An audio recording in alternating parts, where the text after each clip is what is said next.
Hello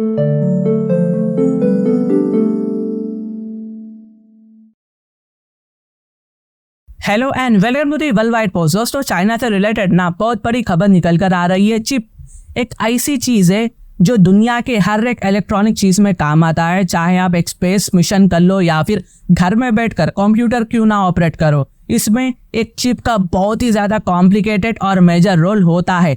बिना ये chip के कोई भी इलेक्ट्रॉनिक डिवाइस काम नहीं करेगा दोस्तों।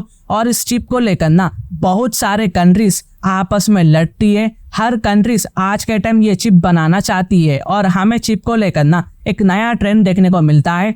China versus Taiwan, US versus China, Nvidia versus Intel, ये सब देखने को मिलता है। लेकिन एक खास ट्रेंड यहाँ पर शुरू हो चुका है और वो है चाइना वर्सेस नेदरलैंड। जी हाँ, China versus Netherland. Recently Netherland के पीएम यानी डच के प्राइम मिनिस्टर कल बीजिंग में थे।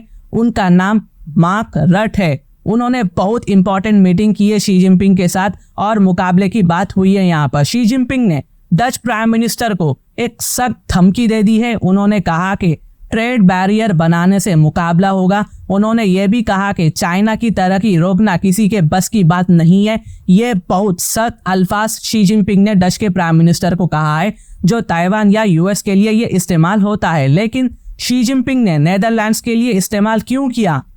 देखिए, इसका रिजल्ट ये है कि यहाँ पर एक कंपनी है जिसका नाम ASML है, जो कि एक नेदरलैंड की कंपनी है। यहाँ पर ये सिचुएटेड है। ये एक मल्टीनेशनल $1 बिलियन कंपनी है। ASML क्या करता है? वो मशीन्स बनाता है जो चिप्स में इस्तेमाल की जाती है, जो चिप्स बनाती है। चलिए समझते हैं डिटेलली। ज्यादातर चिप्स सिलिकॉन शीट से बने हुए होते हैं और ये शीट्स बहुत ही पतली होती है, एकदम पतली होती है।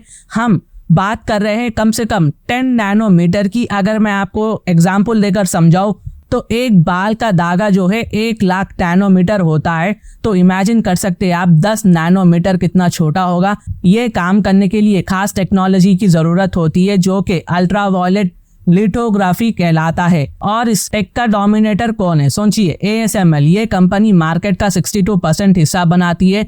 दूसरे प्लेयर्स निकन और कैनॉन भी इसमें शामिल है। नेदरलैंड एक US एलाई है, नेटो का फाउंडिंग मेंबर है। इसलिए अब वॉशिंगटन ने नेदरलैंड पर दबाव डाला है। उन्होंने कहा कि चाइना के साथ ट्रेड बिल्कुल भी ना करना, उन्हें चिप्स की मशीनरी ना बेचना। पिछले साल डच गवर्नमेंट ने इस पर लाइसेंस लगाई थी। मतलब अगर आप चिप मशीनरी को एक्सपोर्ट करना चाहते हैं तो पहले आपको डच गवर्नमेंट की परमिशन चाहिए, गवर्नमेंट का क्लियरेंस चाहिए। इस साल लाइसेंसिंग देना बंद हुआ है। ASML ने चिप्स मशीनरी चाइना को बेचने के लिए अप्लाई किया था, मगर इनका एप्लीकेशन रिजेक्ट हो गया। डच गवर्नमेंट ने इन्हें परमिशन नहीं दी। डच गवर्नमेंट ने इसे ऑब्वियसली ब्लॉक कर दिया है। तो ठीक इसी वजह से डच प्राइम मिनिस्टर मार्क रट मुश्किल में आ चुके हैं। एक तरफ यूनाइटेड स्टेट्स ऑफ अमेरिका है, जो उनका पुराना साथी है, एलाई है, एक कंट्री है जो न्यूक्लियर वेपन्स नेदरलैंड के साथ शेयर करता है। और दूसरी तरफ ASML नेदरलैंड की सबसे बड़ी कंपनी है। उनके लिए बड़ा पैसे का जरिया चाइना है। चाइना ही उनका दूसरा सबसे बड़ा बायर है ताइवान के बाद। तो वो चाइना को बेच नहीं सकते। अगर ये चाइना को नहीं बेच सकते तो ASML को काफी $बिलियंस का नुकसान हो सकता है। इसके अलावा टाइमिंग भी बहुत बुरी है। नेदरलैंड में ना पिछले साल नवंबर में इलेक्शंस हुए, लेकिन कोई पार्टी या गवर्नमेंट अभी के लिए फॉर्म नहीं हुई, नहीं बन पाई। तो मार्क रट एक केयर टेकर गवर्नमेंट चला रहे हैं, जिसके चलते वो बड़े डिसीजंस भी नहीं ले पा रहे हैं। और एग्जैक्टली हमें पता नहीं कि उनके पास अभी के लिए कितनी पावर है। लेकिन दूसरी तरफ मार्क रट के सामने वाला शख्स कोई ऐसी सिचुएशन का सामना नहीं कर रहा है। मैं शी जिनपिंग की बात कर रहा हूँ। उनका मकसद चाइना को एक चिप सुपर पावर बनाना है और इसके लिए उन्हें ASML की जरूरत है। क्या वो डच प्राइम मिनिस्टर को दबाव डाल सकते हैं? ये तो देखने वाली बात होगी। शी जिनपिंग के पास कुछ लेवरेज है। चाइना का नेदरलैंड के साथ बायलैटरल ट्रेड 1995 में ये सिर्फ $3 बिलियन था। आज ये ऑलमोस्ट $94 बिलियन तक पहुंच चुका है और ये ट्रेड चाइना के फेवर में है। चाइना की एक्सपोर्ट नेदरलैंड को $70 बिलियन के करीब है, जैसे कि modems, routers, computers, laptops, tablets.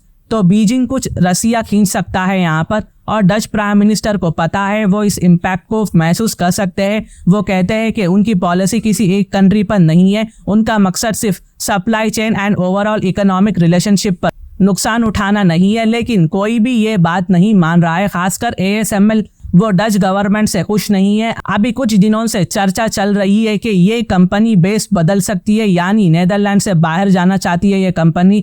ASML Netherlands में 23,000 से ज्यादा लोगों को जॉब्स प्रोवाइड करता है, जिसमें से 40% माइग्रेंट से। अगर रूल सख्त हो जाते हैं तो टैलेंट पूल श्रिंक हो जाएगा। ये एक मुश्किल चैलेंज है मार्क रट के लिए। उनका प्राइम मिनिस्टर होने का करियर खत्म भी हो सकता है, मगर एक नया शुरुआत का दरवाजा खुलता है यहाँ पर। वो नेटो चीफ बनने के लिए फ्रंट रनर होंगे, तो अलायंस उनके कदम को नजदीक से वॉच करेंगे।